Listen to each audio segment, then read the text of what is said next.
One sport, millions of voices. This is Rugby Unity.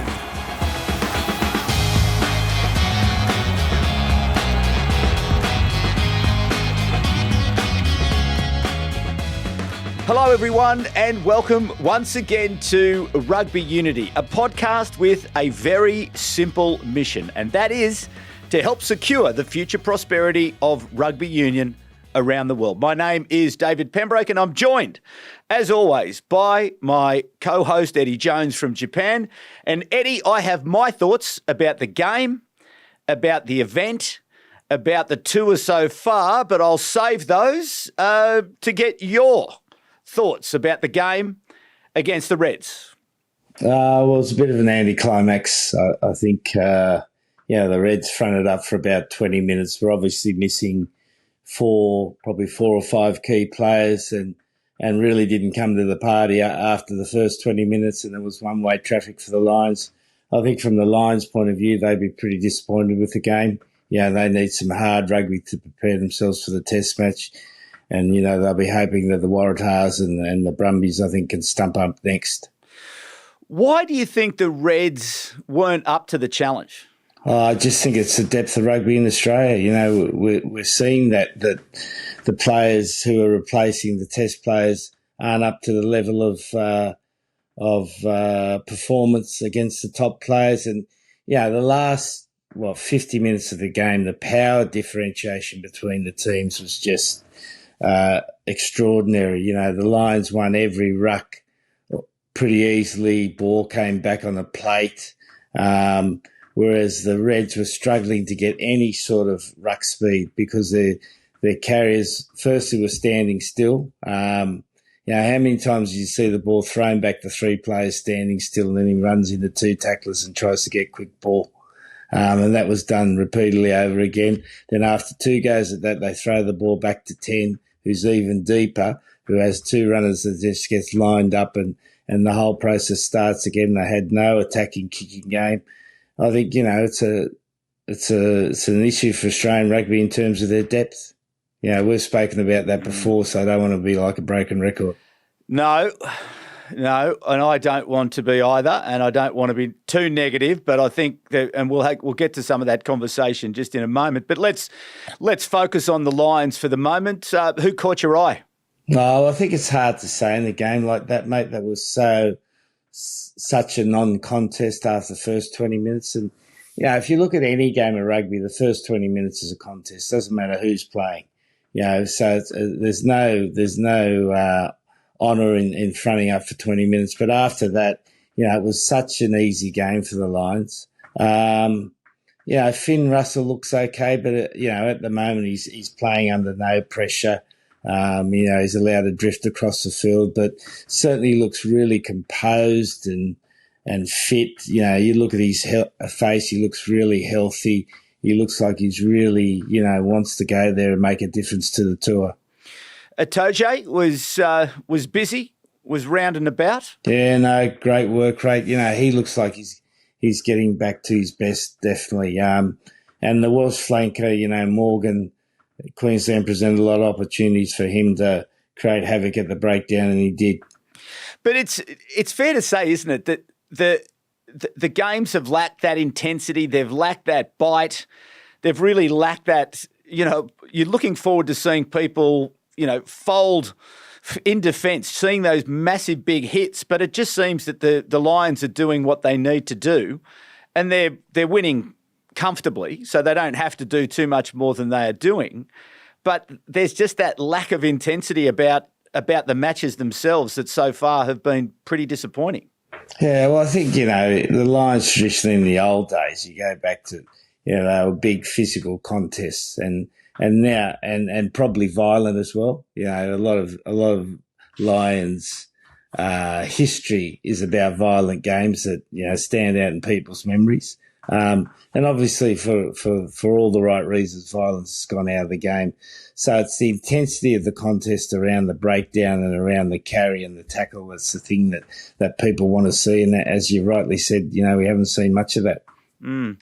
So for mine, and I want to be, the first thing I want to say, which is quite positive, is the fact that to me, the Lions have confirmed, for me at least, that they are such an important part of world rugby. And long may it continue. I think it's a magnificent thing when you see them coming together, coming to Australia to promote. As an institution, they really do need to be strengthened, be supported, and I hope that we see the Lions touring and it doesn't get lost in the as the game becomes more and more professional. But my mother always said to me, David, if you've got nothing positive to say, don't say it. Well, Mum, block your ears, because to date, for me, the games, the tour, it's just low energy so far. Donald Trump had that great line about Jeb Bush in the first primary election when he stood, that he called him low energy Jeb. And I think so far it's been low energy. Now, last night, we had 50 odd thousand in Perth, but there were patches in the crowd. Last night, again, 40 odd thousand, but patches in the crowd. And there just doesn't seem to be the energy at those matches so far. Now, look, fair enough, I haven't been at the matches themselves, but when you're sitting at home and when you're watching those big contests, when you're watching a Six Nations, when you're watching a State of Origin, when you're watching the Super Bowl, when you're watching, great sporting contests, the energy is actually pouring out of the television. And so far, there has just been nothing. There's just been no vibe. And, the Lions fans, we have this great hope that they would come to Australia with their voices and their singing and their, emotion and their passion, but it's just entirely absent so far. I remember, again, my journey into the love of the game of rugby, and you would have been the same, where we used to wake up late or early Sunday mornings and we would watch the great Five Nations matches and we'd hear Bill McLaren and we'd see those wonderful Welsh teams play and we'd hear the singing from Cardiff Arms Park. And that was part of the allure. That was part of the appeal. But on this Lions tour so far, we've not seen any of it. And I don't know whether it's the cost of it, whether the young haven't been able to come out or whether they're going to come out for the Test series. But every time they pan to the Lions fans, it's like a scene from the movie of Cocoon.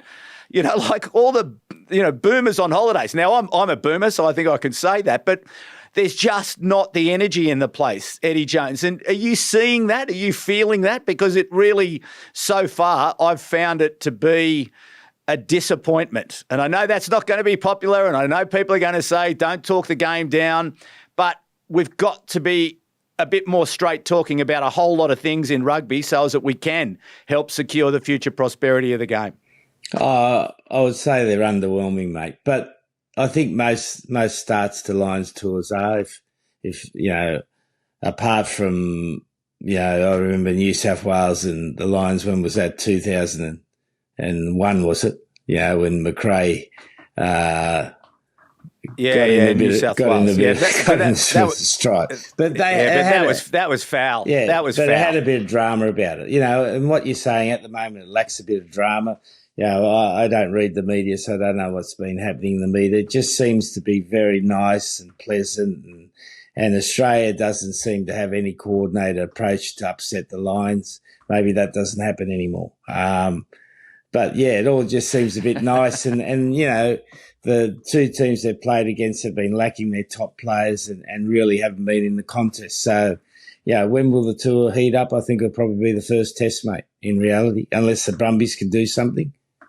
I don't know how many players the Brumbies are going to be missing, but, knowing the history of the Brumbies and the seriousness that they take the games, you would expect Steve to be preparing his team pretty hard, probably harder than the other teams prepare, and they want to give it a really good shot to take it to the Lions. Mm.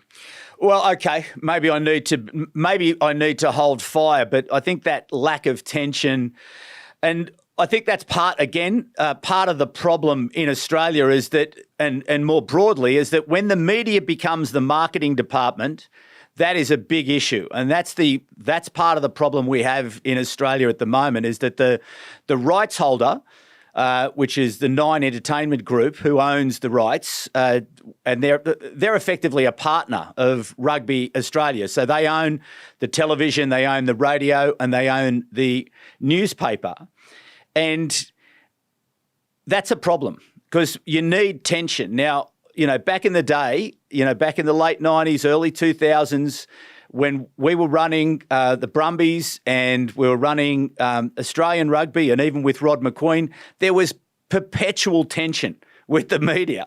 Like, we were respectful, we were reliable, we were professional, but it was a battle every day because they were calling it like it was, and we were, calling it like we saw it. And we were deliberately going out to, create interest in the game. But at the moment, it seems to be all so nice and pally. And, like last night, at the end of the game, one of the commentators said, "A great year for Les Kiss and the Reds," at the end of the game. They've just been beaten by 40 points. They finished 5th in Super Rugby. They got towed up in the quarterfinal of Super Rugby, and that's a great year for Les Kiss and the Reds. Have you ever seen Andy Farrell smile as much as he is at the moment?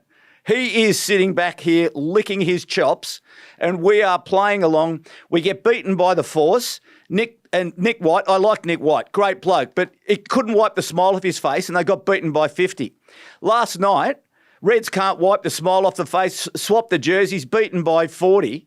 Like, it is an absolute problem, and we've got to call it out, and the media has to start calling it out, and people have to start being held to account, because it is never going to get better while ever we don't speak the truth. Because one of the other issues, through Super Rugby this year, this is another thing that absolutely drove me insane. The crowds were a crisis. In every venue in Australia, the crowds were a crisis, and not once was it mentioned by anyone in the commentary team that there is nobody here. They get these tight shots that show like, oh, yeah, there's a few people here, there's a few people there. Oh, it's an issue. It is an issue. Now, this is not a podcast about Australian rugby, and we're not going to go into that, but I just feel that unless we are honest, unless we are true about what's going on, and unless we lift our standards and get them back to where we are competitive, and we're ruthlessly competitive, and when we lose, we feel it. We hurt when we lose. We don't go, oh, this is great. I got a jersey, and I played against the Lions, and how good's this? Like, it's going to go nowhere. We are going to continue to go back in Australia. I am a Wallabies fan, so I love the Wallabies deeply, but we will continue to accelerate going backwards unless we start to be more honest about the standards of the game, and we start to call it as we see it, and we start to be more honest about what we need to do. And we've got to stop being so nice to each other and so nice to our opponents. We need tension in the game. Sport needs tension. So anyway, there's my I told you last night when I went to bed, I sent you a text. I said, I'm revved up. So I reckon, because it's just, anyway. Sorry, Go on, Eddie. Well, I reckon the only other bloke that might be smiling is Joe Schmidt, because you think about the performance of the team so far, he'd be sitting back and all the pressure goes off Australia to win. People will be riding off Australia unless the Brumbies and New South Wales do something significant in the next 2 games. And so you go in the game with no pressure, Lions will be underprepared, like it's set up for a first test upset. And in a 3-test series, if you can win that first test, it puts you in a great position, particularly when you're at home. So, I think Joe wouldn't be pleased with the performance of the teams, but he'd be thinking, this is psychologically a good position to be in for Australia. Okay, so you're Andy Farrell and you're not getting the competition in the games, and you know that you've got to be ready for that first test match. What do you do? Well, the only thing you can do is attend to it through training. So beef up the level of training intensity, and get the competition at training pretty intense. And that's the only way you can do it. Finish games with 14 players. take players off at the end of the game. Like they could have finished that game with 13 players and still won it easily. You can do all those little things to just try to get a bit more in the tank for the players. And but then the difficult balancing act is the players are at the end of a long season. A lot of those players have been up since probably early July training. So there's a mental fatigue you got to worry about, not so much the physical fatigue. So you've just got to time your run. It's a bit like Bart Cummings in the World Cup. You got to get them right on the day. And the first day that counts is the first test. Okay, so the preparation then, let's look at the two preparations because Australia have a match against Fiji coming up. So if you're preparing Australia at this point in time, take us inside the mind of Joe Schmidt as he prepares for Fiji, but also take us into the rhythm of the week as to what will he be focusing on as he heads towards that Fiji match, which will be played in Newcastle this weekend? Well, I think, for Joe, he'd like to get the way he wants to attack and the way he wants to defend in place. I think that'll be really important for him. The players will need that physical hit out because they haven't played for maybe 3 or 4 weeks now. So they need to get some work in their legs again. So he'd be just looking at getting the basics done well and also just probably clarifying his selection view for the first test. Fiji doesn't play anywhere like the Lions, so tactically it's a different game, and obviously they still want to win the game. So they'll try to get their set piece going against Fiji. Maybe the scrums, if Tupou's fit, the scrum becomes a weapon for Australia. If Tupou's not fit, then we go back to the field. And he's obviously a key player. I think Skelton's coming back. Is he back already? He's back. Yeah, no, and he'll make a hell of a difference, mate. He's one of those blokes that gets people around him. He got Taniela really fit for the World Cup in 2023. Took him by himself every morning. He's a great fella. So they'll just try to get the basics of the game in place. I think the thing they might have noticed last night, when Queensland, particularly at the start of the game, when they were able to attack flat on the line and take the line speed away from lines, they had a little bit of success. And, with a running halfback like possibly McDermott or Jake Gordon in the team, maybe attacking around the ruck might be a way to break open the Lions' defence. So Joe Schmidt has sent Taniela Tupou back to New South Wales to play against the Lions this weekend. Do you think that's a good move? I think it's a great sign, mate. He's a player that just loves playing. He doesn't like training that much. So the more he plays, the better. And I'd keep him out there for as long as possible. And why is it? Because he's a great player. But why is he so fundamental to the success of the Wallabies in the series? Mate, he's the most powerful tight end in the world. He can scrum well. He's got a good feel for the scrum. He's not only powerful, but he understands the mechanics of the scrum really well. He's got that good feel for the scrum. And when he carries, he can carry like no other tight end in the world. He can get you on the front foot and in around the ruck. You push him back a half yard around the ruck, you create another yard out wide. And, when you got the likes of Suliali, you want to create that space in the middle of the field, compress the defence a bit. And he can do that when he's at his best. All the rumours are that he's signed to go overseas already. So maybe this might be his swan song for Australia. And, he's a proud Tongan boy, but, he's also proud playing for Australia.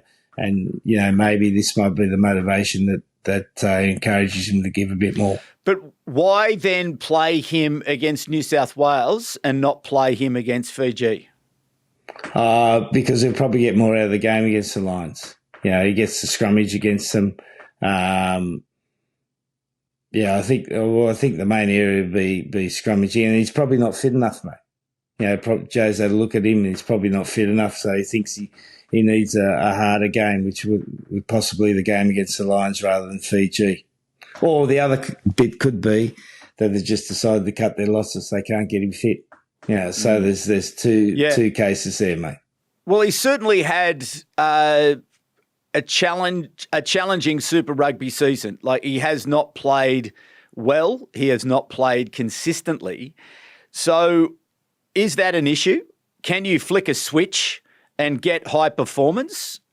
Or is it going to be derivative of his Super Rugby season?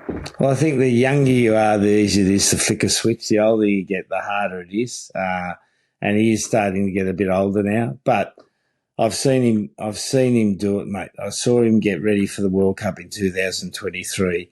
And, you know, for the France and Georgia game when he was fit, he was absolutely outstanding, mate. And he worked really hard for a 4-week period to get himself really fit, probably longer than that.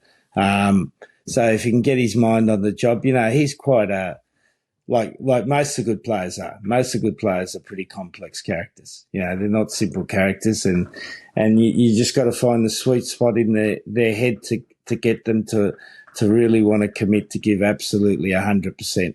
And, you know, if they can find that with Taniela, then he can be a point of difference in the game, particularly with Bell. You know, Bell had probably similarly an up and down season, but he's one of the most destructive ball carriers. And, you know, if you compare Bell and Tupou to what the Lions bring to the table, then it's a potential advantage for Australia.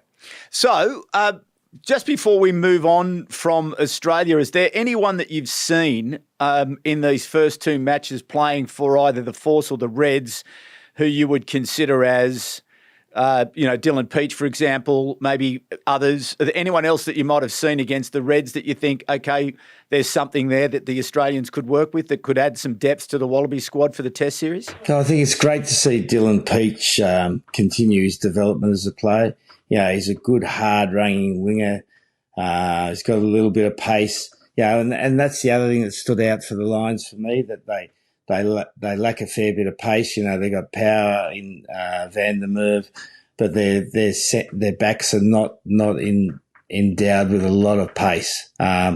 So, you know, Australia, if they can pick a back line that's got some pace, there's opportunities, particularly on the counter, to maybe trouble the Lions' defence. You know, Bundy Arkee's a great player, very strong player, but, you know, he's getting close to his mid-35 now, I think. You know, and he looks a little bit slower. So there's an opportunity there for Australia, and certainly I think Dylan's done well. You know, I think he's a fine representative of the Aboriginal community, and I'm sure everyone's proud of him. Okay, so then on to the Lions and their next, opportunities, next challenges, firstly coming up against the Waratahs and then the Brumbies midweek. What would you, if you're Andy Farrell, what would you like to see more? Because again, against the Reds, some basic errors, some sort of flat periods in the game. Where and what would you like to see improved? Well, I think if I was Andy, the first thing is just he'd be probably upset about their defence early on, that they weren't as robust as they'd like to be. You know, the 12 made a line break off a one pass play on the show and go early in the game. Hunter Pasami made a show and go, and they were finding little edges in the Lions' defence. So you'd want to get that right. I think it's probably become pretty clear that Finn Russell's going to start at 10, and that Finn Smith will come off the bench unless Marcus Smith does something remarkable in the next couple of games. It looks like that. So getting the cohesion around Finn Russell and how he wants to attack, it looks like, they'll play that sort of semi-swing Scotland type attack with him. And it was noticeable, I think, when Russell was on and as opposed to Finn Smith, they were a lot straighter in their attack. When Finn Smith came on, they started to get a bit more lateral and a bit wider, which really doesn't suit the Lions. They need to be a fairly direct team and use their power as much as possible. So building that attack around Finn Russell and Gibson Park and Finn Russell building their combination. And 15 at the back, they've lost Elliot Daly, who had a vintage game against the Reds. Looked at his elegant best. Chimed in. His work off the ball is exceptional, made the extra man a lot. So whether Keenan now becomes the Test fullback and get that combination between 9, 10 and 15 working really well.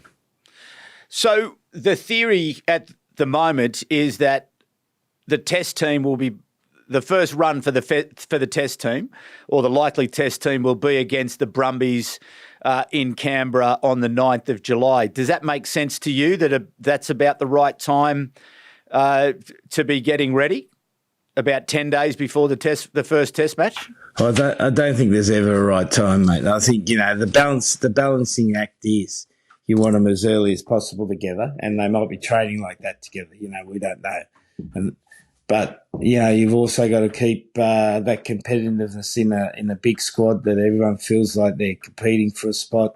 Everyone feels like they get a fair go. A fair go. That's going to be really important. There's a great series that the Lions are doing, and obviously a lot of touring teams do these types of series for YouTube, and it's called The Ultimate Test, and it gives you that inside view of, training, drills at training, backs versus forwards, clinics, all that sort of stuff. And it's beautifully put together, lovely, very well made. But interestingly, in terms of that team building and thinking about how and looking at how Andy Farrell is building his team, one of the focuses that he's putting on at the moment is talking to the players about how can you be the best teammate. That's his emphasis and his focus, where there's only been a couple of episodes released so far, but he's made it very clear that that's the challenge that he's putting in front of them. So I'm sure that you've been in these types of environments before. How do you go about building teams and keeping people cohesive and keeping people, very, very competitive people, cohesive? How do you keep them feeling like they are a chance and that they are part of something bigger than themselves? Yeah, well, it's that team first mentality, mate. I think that most people talk about it, and it's so true, and everyone puts a different spin on it.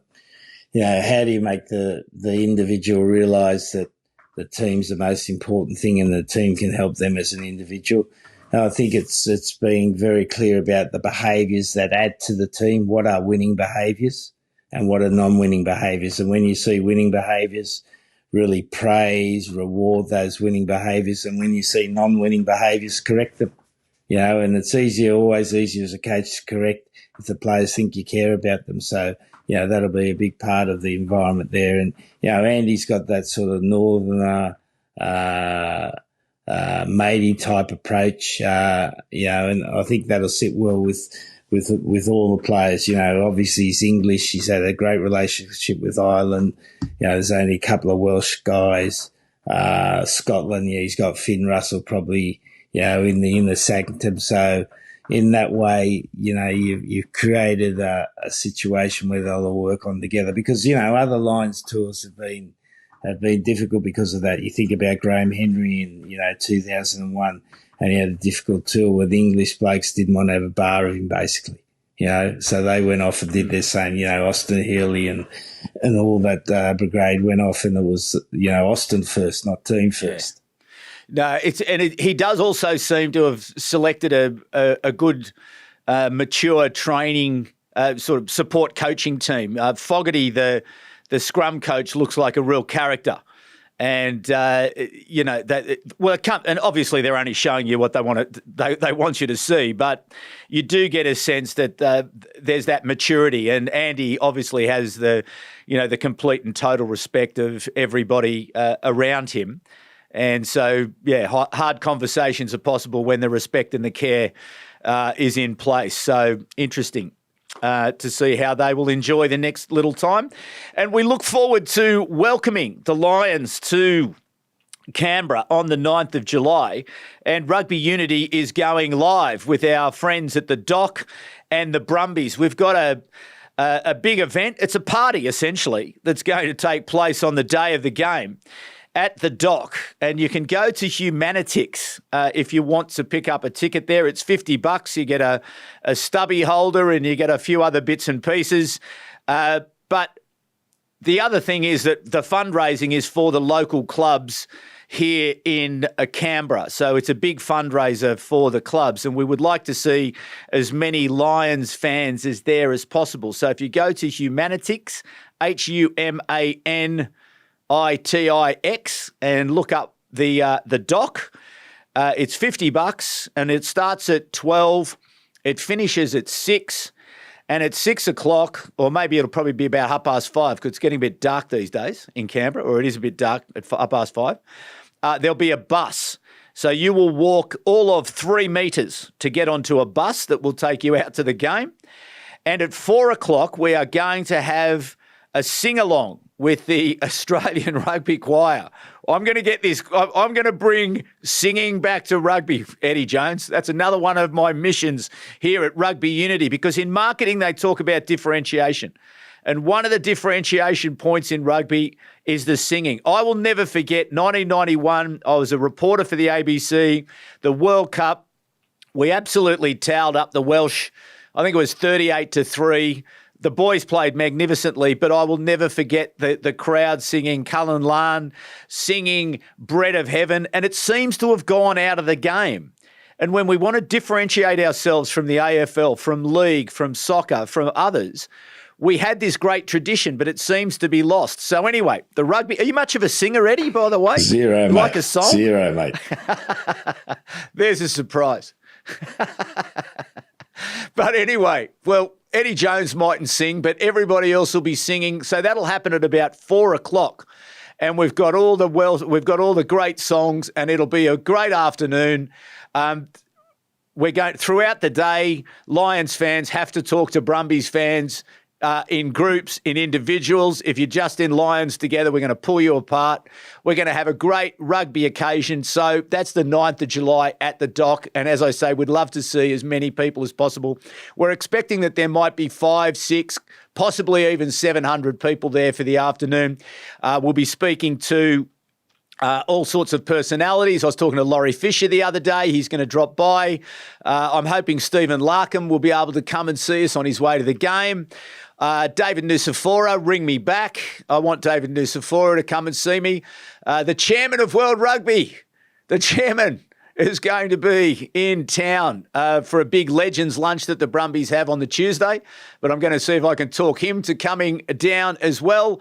And then we have players from the 2001, the 1989 team, and also 2013. So it will be a whole lot of fun. So please, if you're listening to this and you'd like to come along, jump on. And please jump on quickly, because if you don't jump on, there's every chance that you will miss out. So these tickets will sell.